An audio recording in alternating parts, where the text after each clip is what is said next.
You want to put some smallish red potatoes in a pot of water, bring them up to the boil and cook them with the skin on. When they're done, you should be able to put a fork in and it should come out relatively easy, and that's how you know that they are cooked. So these are perfect. So now what we need to do, and there's a couple of ways of doing this. One is scooping out the middle with a spoon. As you can see, I'm doing with this crushed. This one exploded a little bit during the cooking process.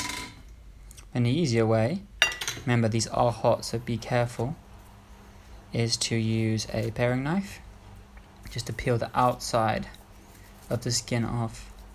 And if you do this relatively fast, you won't feel the heat of the potato as much, so it should be relatively easy.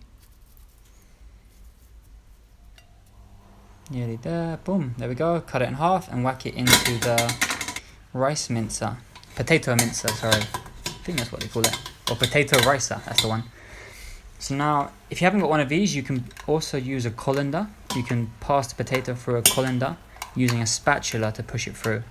But buying this machine, for me, €20, and it's a lot easier. It takes maybe a quarter of the time, so it saves me a lot of time. It's a good investment. There you go. Spit it up there.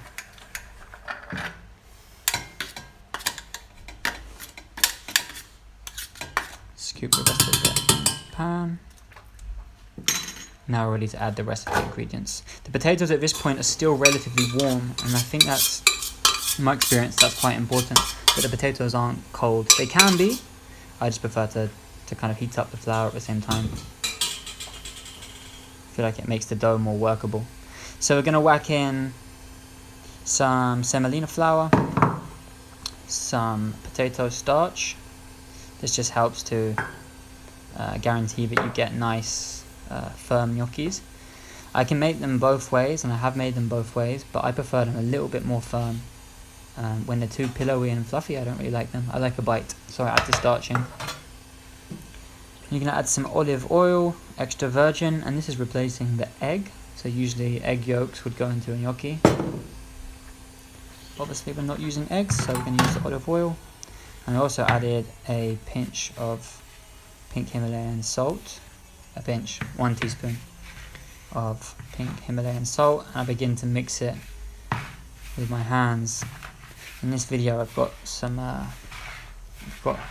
blisters on my hands from climbing, so it was quite painful, so I had to just use my right hand in the beginning, but you can use both hands.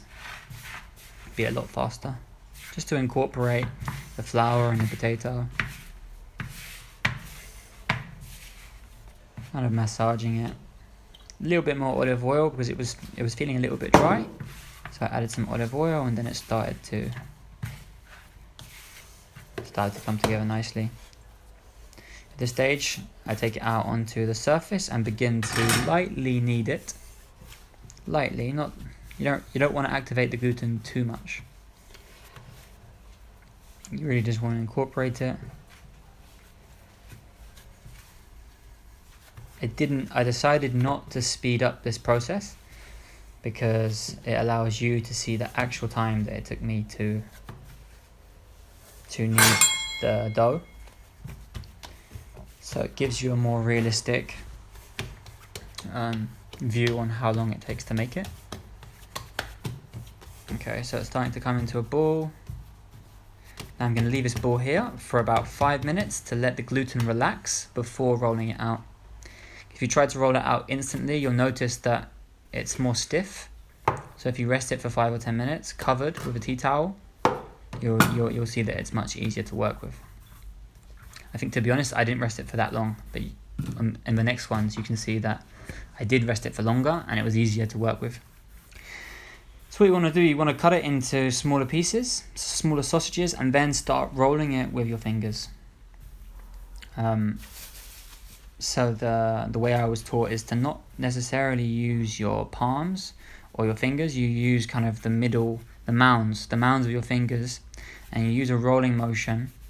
So you're kind of using the bench to flatten them and roll them into even sausages.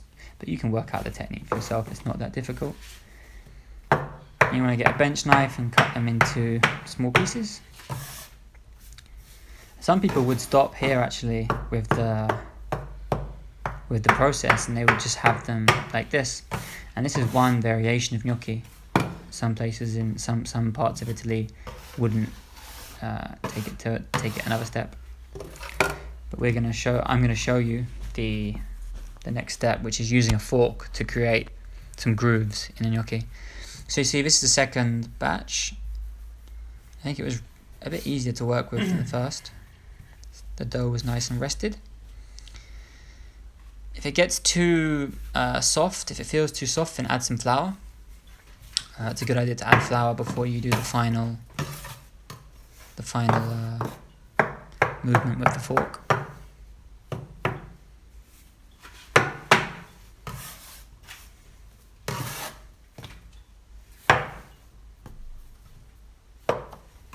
Okay, I'm going to show you one more time. Hope it's not getting boring.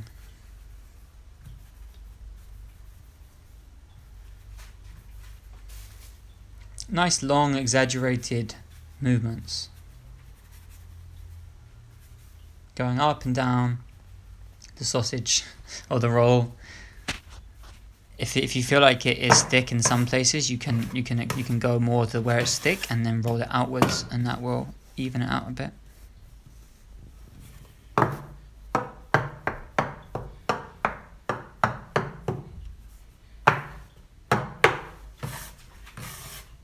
Okay, now here comes the final step, and this is optional, but it makes them look a bit cooler, and also it allows the sauce to get trapped. You see those grooves? That's where the sauce can get trapped. That's the intention behind the shape.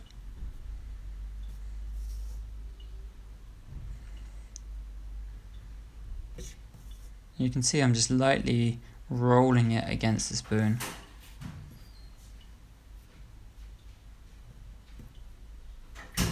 The fork, sorry. That's it, simple.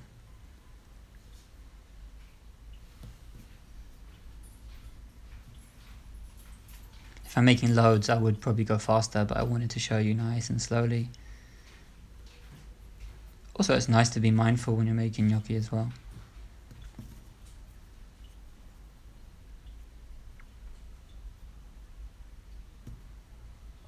So that's it. There you go. Easy, perfect every time, semolina gnocchi. Thanks for watching.